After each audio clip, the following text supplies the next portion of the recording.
আমার প্রিয় ছাত্রছাত্রীরা, আজকে তোমাদের এই ভিডিওটিতে ক্লাস 7 ইংলিশ হাইলাইটস বইয়ের পেজ নাম্বার 154 যে 33, 34, 35 নাম্বারসটি আছে তা তোমাদের সেগুলো সলভ করে দিচ্ছি। আমি খাতাতে টুকেই রেখেছি, তোমাদের পড়ে দিচ্ছি, তোমরা নোট ডাউন করে নিতে পারো বা বুঝেও নিতে পারো।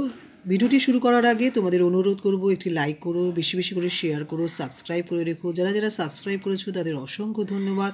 যারা যারা সাবস্ক্রাইব করোনি তারা সাবস্ক্রাইব করে রাখো, তাহলে বুলবুল টিউটর ইংলিশ চ্যানেলের মাধ্যমে ক্লাস 7 ইংলিশ হাইলাইটস বইয়ের যত অ্যাক্টিভিটি আছে তার সলিউশনগুলো তোমরা তোমাদের মোবাইলে আগে আগে পেয়ে যাবে। নাম্বার 33তে আছে give the first and the third forms of the following verbs. আমি আনসার লিখে রেখেছি, আমি আনসারগুলো বলছি। Teach, taught, taught, go, went, gone, take, took, taken, write, wrote, written, fly, flew, flown, get, got, gotten বা got, keep, kept, kept. আচ্ছা, number 34-এ আছে fill in the gaps with proper forms of the verbs given in the brackets. এখানে ব্র্যাকেটে কিছু verb আছে, সেই ভার্বগুলো তোমরা সলভ করবে। আচ্ছা, এগুলো ভার্বগুলোর যে প্রপার ফর্ম সেগুলো তোমরা লিখবে। আমি আনসার লিখে রেখেছি। Are you writing a letter নাও?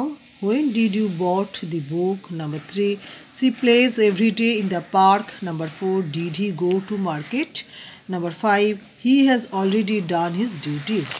আচ্ছা, নাম্বার 35-এ আছে fill in the gaps with present form of the following verbs. এখানে কিছু verbs আছে, spoke, told, brought, stood, carried, এগুলো past ফর্মে আছে, এগুলোকে প্রেজেন্ট ফর্ম করতে হবে। আমি উত্তর লিখে রেখেছি। Number 1, she can speak in Sanskrit. Number 2, he stands first in every exam. Number 3, grandmother tells us stories at night. Number 4, don't carry kerosene in train. Number 5, father very often buy me present.